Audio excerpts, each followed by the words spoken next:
All unions association వారికి ప్రత్యేకంగా ధన్యవాదాలు. ఏమంటే మనం పని చేసేదానికి అవార్డు అనేది ఇది బంధుత్వాలు బట్టో, స్నేహాన్ని బట్టో, లేకపోతే పరిచయాన్ని బట్టో వచ్చే అవార్డులు కాదు ఇవి.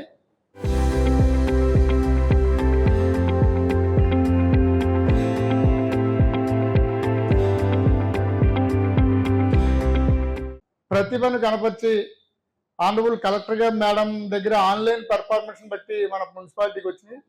అంటే గతంలో మనం వచ్చిన దగ్గర నుంచి అంటే ఏ అధికారి పురపాలక సంఘానికి ఇచ్చేసినా ఆ పురపాలక సంఘం అధికారిని బట్టే పురపాలక సంఘం నడుస్తుంది. దాంట్లో భాగంగానే నేను గత 27/9/2024లో కమిషనర్గా బాధ్యతలు చేపట్టి ఒక వారం రోజులు పరిశీలన చేసేటప్పటికి ఇక్కడ చాలా లోపాలు కనిపించినాయి. ఆ లోపాలన్నీ అంచెంచెలుగా సవరించి అంటే ఎంప్లాయీకి సన్మానం చేయడం. అంటే ఒక ముఖ్యమైన విషయం ఏంటంటే ఒక వ్యక్తితో పని చేయించాలంటే ఇష్టంతో ఎక్కువ పని చేయించవచ్చు, కష్టంతో తక్కువ పని చేయించవచ్చు. నా పాలసీ అది. అంటే ఒక పనిని ఆ వ్యక్తి ఇష్టపడి చేస్తే శ్రమ అనిపించదు, అది కష్టపడి చేస్తే శ్రమ అనిపించి పని సక్సెస్ఫుల్ కాదు. అది మన స్టోరీ. అంటే నేను అప్పుడు గమనించింది ఏంటంటే ఇక్కడికి వచ్చేటప్పుడు ఏ ఎంప్లాయీకి ఎవరికెవరికి ఏమి సంబంధం లేవు. వచ్చినోడు వస్తున్నాడు, పోయినాడు పోతున్నాడు, రిటైర్ అయిపోతున్నాడు, సస్పెండ్ అయిపోతున్నాడు, రకరకాలుగా ఉంది వ్యవస్థ ఇక్కడ. అయితే నేను ఏంటి ఇది ఇలా జరుగుతుంది, అందరూ మన ఎంప్లాయీస్. తాడేపల్లిగూడెం పురపాలక సంఘం అంటేనే ఒక కుటుంబం, కుటుంబానికి అధిపతిని నేను.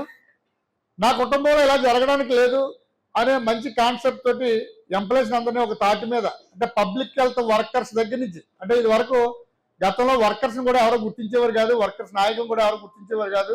కానీ వర్కర్స్ చేసే పనితనాన్ని మెరుగుపరిచి వాళ్ళకి కూడా అవార్డులు ఇవ్వడం, వారు రిటైర్ అయిపోతే సన్మానాలు చేయడం. నిన్న కూడా గమనించారు మీరు, August 15 రిపబ్లిక్ డేకి అవార్డు ఎవరైనా ఫస్ట్ సెక్షన్ హెడ్స్ దగ్గర నుంచి ఇస్తారు, కానీ నేను అలా ఇవ్వలేదు. మన పారిశుద్ధ్య కార్మికులకి ఫస్ట్ ఇచ్చాను అవార్డ్స్. ఎందుకు ఇచ్చానంటే మనం పబ్లిక్కి సర్వీసెస్ ఇస్తాం. ఏంటి, 1 పారిశుద్ధ్యం, 2 వాటర్ సప్లై, 3 స్ట్రీట్ లైటింగ్. ఈ 3 సర్వీసెస్ కూడా మన పురపాలక సంఘం నుంచి ప్రజలకు నేరుగా అందే సర్వీసెస్. ఈ 3 సర్వీసెస్ ప్రజలకు నేరుగా ఇచ్చినప్పుడు ప్రజల్లో అనేక అభినందనలు మనం పొందుతాం, అనేక ఆనందాన్ని పొందుతాం. వారి యొక్క ఆనందం మనకి చాలా సంతోషకరంగా ఉంటుంది. ఏంటంటే అదొకటి ప్రతి ఒక్కరిని ఒక తాటి మీద తీసుకొచ్చి ఈ రోజుని ఇన్ని అవార్డులు వచ్చినాయి. అంటే మనం పురపాలక సంఘంలో చేసే ప్రతి వ్యక్తిని గుర్తించి మనం ముందు అవార్డులు ఇవ్వాలి. వారికి గుర్తించి అవార్డు ఇచ్చినప్పుడు మరింత ఉత్సాహంగా పనిచేయడానికి ముందుకు వెళ్తారు ప్రతి వ్యక్తి కూడా. అలా నేను ఆ తాటి మీద తీసుకొచ్చి సంవత్సరంన్నరలో కూడా అనేక మందికి August 15కి ఆనరబుల్ ఎమ్మెల్యే గారి చేతుల మీదుగా, అలాగే రిపబ్లిక్ డే కూడా ఆనరబుల్ ఎమ్మెల్యే గారి చేతుల మీదుగా, మళ్ళీ రిపబ్లిక్ డేకి అంటే గౌరవనీయులు నిన్న శాసనసభ్యులు వారు అనివార్య కారణం వల్ల రాలేదు, కానీ అంటే వారి చేతుల మీదుగా ఒక 100 మందికి అవార్డులు ఇప్పిస్తే అంటే రేపొద్దున గుర్తింపు ఉంటుంది. మనం పనిచేసినందుకు మన అధికారులు, మన శాసనసభ్యులు గుర్తించి మనకి అవార్డు ఇచ్చారు కనుక వారికి ఇంకా మంచి చేయాలి, ఈ ఊరికి ఇంకా ఏదో చేయాలి అనే తపన ఉంటుంది. ముఖ్యంగా గమనించింది ఏంటంటే ప్రతి ఒక్కరు కూడా ఎంప్లాయీస్ అనేది శాశ్వతం కాదు. అక్కడ ప్రజాప్రతినిధులు శాశ్వతం, అక్కడ పాత్రికేయులు శాశ్వతం. ప్రజాప్రతినిధుల సలహాల మేరకు మన ఉద్యోగస్తులు పనిచేసినప్పుడు దాంట్లో పాత్రికేయుల సహకారం కూడా చాలా ఉంది.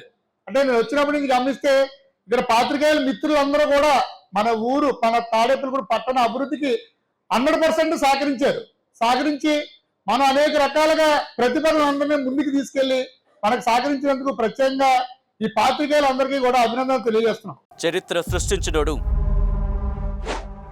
ఇప్పుడు ఆ చరిత్రని తిరగరాయబోతున్నాడు. అబద్ధాల గోడల్ని బద్దలు కొట్టి నిజాలను రాగా మీ ముందుంచబోతున్నాడు. నిజమైన వార్తల కోసం వెంటనే డౌన్లోడ్ చేసుకోండి రా యాప్ని.